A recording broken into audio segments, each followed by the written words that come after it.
Hey guys, it's Kevin, my review for Ma, and what Ma is essentially about is we center on this group of teenagers, and they're doing their usual rebellious thing, but basically they run into this scenario where they need money to buy alcohol, but they do not have, the money to do it. So basically, they ask this woman that is random, seemingly just a random passerby named Sue-Ann, if she can buy alcohol for them, which eventually she does accept. And very quickly, it seems that Sue-Ann starts to form a genuine bond with them. She kind of opens up her entire house as sort of like an alternative to, for the teens and their friends to party and things like that. But as things go on and as the relationship develops, the kids start to notice that Ma seems to have this very obsessive sort of nature to her, and there may be something way more sinister to her than expected, and that's really all I'm going to say. So Ma, overall, I wasn't exactly excited for this movie, but I was definitely looking forward to it, mainly because I thought it looked really fucking dumb. The trailers, yes, they were bad. They were definitely bad. They did not really do a good job of selling the movie very well at all, but I thought it looked completely ridiculous. Just the concept alone, it looked like something that I get a real kick out of, and I was hoping that, I had a feeling this movie was going to be bad, but I was hoping at most it can at least be like a guilty pleasure. That's what I was hoping it is. And look, I will say this, Ma is not as bad as the trailers were selling. Unfortunately, though, it ends up being pretty forgettable overall. And we're just going to get into right now, starting off with the cast. And that is one of the things that is fairly 50-50 about this film. A lot of the acting here we'll get to in a little bit. But the one takeaway I think everyone is going to have, regardless of if you like the movie or not, is Octavia Spencer, who, let me just say, is fantastic here. Way better than she has any right to be as the character of Sue-Ann. Now, yes, I mean, from a surface level, Sue-Ann is very creepy. Sue-Ann, definitely, there's like a very weird sort of exterior to her. And sure, there's that too, but she's also a tortured soul. And Spencer does such a great job of really exploring every facet of this character. When the character needs to be inviting, she's genuinely inviting and warm, and you can see why these teens would, feel that way towards her, why they would be accepting to just staying in her house and things like that. When she's supposed to be creepy, she does a great job with that too. There are many moments where, there's definitely something really sinister there. There are definitely moments where she did creep me out, and they did a very good job with that. But what impressed me even more are the moments where she is actually very sad, and the moments where you can see that she is very hurt by what's going on. I'm not going to spoil why, but I thought overall, Spencer just did such a great job here. You can tell she's having the time of her life in this role. What a great role for her, too. We've never really seen Octavia Spencer play a role with this, amount of craziness before. I mean, this woman is absolutely batshit, and Spencer just did such an incredible job with this character in general. Like I said, I think a way better performance than this movie honestly does deserve.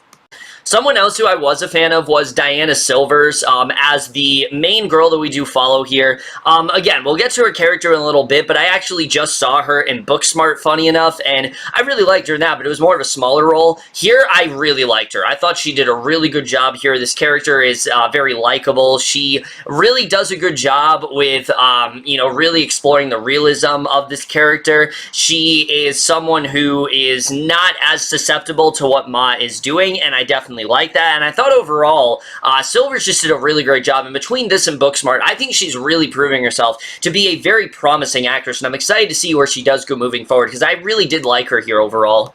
As far as the rest of the cast goes, they're pretty 50-50 for me. You have actresses like Juliette Lewis and Missi Pyle, who I do really like, and they definitely do give very good performances here. You have actors like Luke Evans, who is always good, and this is definitely no exception. The rest of the teens, though, I didn't think were really that great at all. McKaley Miller, especially, I did not think was very good here. I thought she really was overacting. I get it that she's supposed to be this very hyperactive sort of teen who's very wild and things like that, but but I just did not think she was very good here.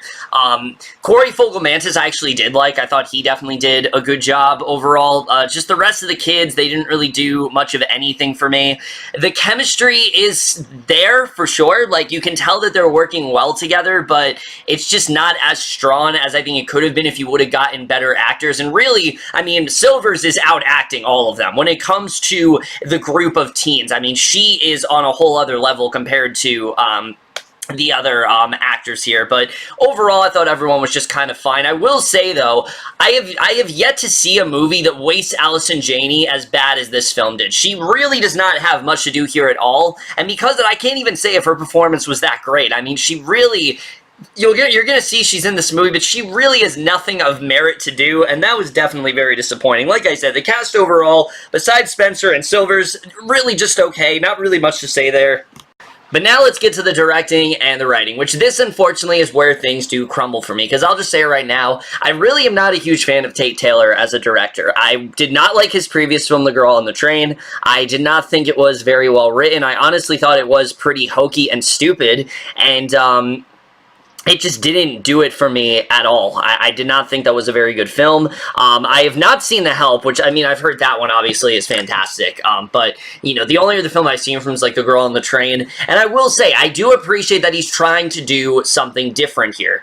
The problem is his style is just a bit confusing. It's hard to tell what this movie is really trying to go for, because there are moments when the film is just trying to be a straight-up horror film. And it does do a good job with that for the most part. It's very slow building, and it's very eerie, and I think he did a good job with that. But then there are moments where they will sprinkle in comedy, and that balance does not work as seamlessly as I think it should have. There were many moments where I'm like, is this supposed to be funny or is it not? I just don't really think he had, the style just wasn't really there. I think he wanted to make a horror film, but he also wanted to sprinkle in elements of comedy and also social commentary in there, and I just don't think his directing was very strong at all. But that's not even my biggest problem with this movie. The biggest problem with this movie, without a doubt, is the writing. The writing here, look, there's some things I really do like, and I'll talk about the things I like first, because there's really not too many. What I will say right now, I really do actually like what they tried to do with the character of Sue-Ann. Sue-Ann is not just some middle-aged woman who is partying with teenagers for no reason. No, there is actually a very good reason for that. We do actually dive into her backstory. I'm not going to get into it too much, but it involves, you know, Sue-Ann is someone who was a victim of, like, peer pressure and bullying and things like that, and those are clearly issues that the film is trying to tackle, and sometimes it does a very good job with that. Sometimes it does a good job of exploring what Sue-Ann has been through, the pain that she really has to face, and how that has led her to make some of the decisions that she makes now in her life, and I thought they did a good job with that overall. They even set up some conflicts that Sue-Ann has going on in the present day, which I thought was well done. So all that stuff I thought was really well built, and I definitely did like that. And her connection to these kids also makes a lot of sense. I'm not going to spoil it, but this is not a random connection. There's a very good reason why she is specifically partying with these kids, why she is trying to befriend them. There is something more that she's trying to do, and I thought that was an interesting idea overall. I really like what they were trying to say. Again, it's sort of about, you know, peer pressure and things like that, and the movie, clearly, it's trying to go for something deeper, and I thought they did a good job with that overall. The problem is, the rest of the movie is just fairly generic, and that's really what bothered me here. I felt like there were many opportunities where they could have gone for something a lot deeper, but unfortunately they settled for mediocrity. I already talked about how good Diana Silvers is in the movie, and I do think that she is very good here. There are definitely moments where, you know, she elevated this role for me, but her character is nothing. Her character is just a new girl, and she's going to this school, and, you know, she doesn't smoke, she doesn't want to drink and things like that, but then eventually she does engage in these activities, and she's just pretty much a goody two-shoes for the most part, and it's just very hard to latch onto her character, and as a lead, she's fairly bland. I really did not find myself caring that much about her. Again, Silvers is very good in the role, and I wasn't ever bored by her because of how good I thought Silver's was, but as a character, she leaves a lot to be desired. Her group of friends, on the other hand, is a whole other story. I mean, they are absolutely nothing. We know basically jack shit about most of these characters, except for one of them. We actually do find out quite a lot about Corey Fogelmanis, kind of what he's going through, and without really getting into anything, where the movie ends up going, it was genuinely confusing why Diana Silver's character was the main focus of the teenagers. I didn't really understand why she was the main one we're focusing on, especially once a certain plot point is revealed involving Sue-Ann and her past to one of the kids. It felt like there was another character that should have been front and center, and it just didn't really make a lot of sense to me why they chose to go in that direction, because again, like I said, Corey Fogelmanis, I thought was a genuinely really interesting character at points, but he's not really, you know, they don't really focus on him a lot, and I kind of felt like there were points where maybe he could have been the main character there. I thought there were points where they could have focused more on him, but they just don't. And the other kids, like I said, I mean, there's just nothing to them. You don't care about them at all. They're not interesting. You know, you got one of them who just likes to party a lot. You got one of them who just constantly is trying to flirt with Ma and things like that. They're not annoying, I'd say. There's just nothing to them. They're fairly generic, and I really had no reason to care about them here. So again, the writing, it's very 50-50 for me. There are things that work, and there are things that really don't work.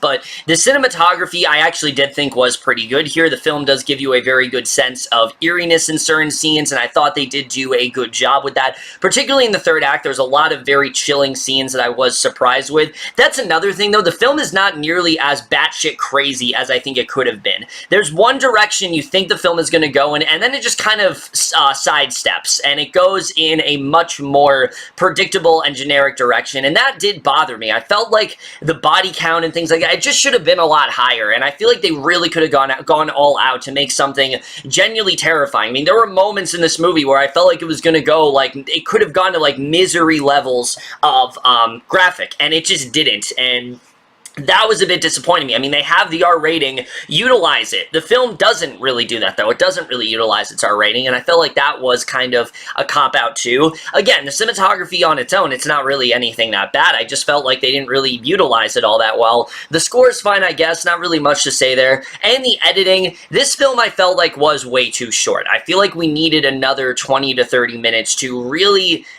dive into who Sue-Ann is, what she's been through, her connection to all of them, because a lot of it did feel quite rushed, especially once the kids start to not trust Ma as much and not want as much to do with her. It starts to get very rushed, and a lot of the beats you expect it to hit, it sadly does. So overall, we have a film here that definitely did have a lot of potential. It clearly is trying to say some things about, again, the effects of bullying, the effects of harassment, someone who, like, you know, Sue-Ann, someone who is antisocial, someone who didn't really have a very good life in high school, someone who, you know, how that has dictated her today. There's clearly something that Taylor was trying to say there. The problem is they decided to kind of, you know, they showed it, but then they glossed over it and made a much more generic horror film than I really think they could have. We have characters here that are fairly generic. We have, you know, violence that just isn't really all that well done. There are definitely some creative moments, but it's just not as crazy as I think it could have been.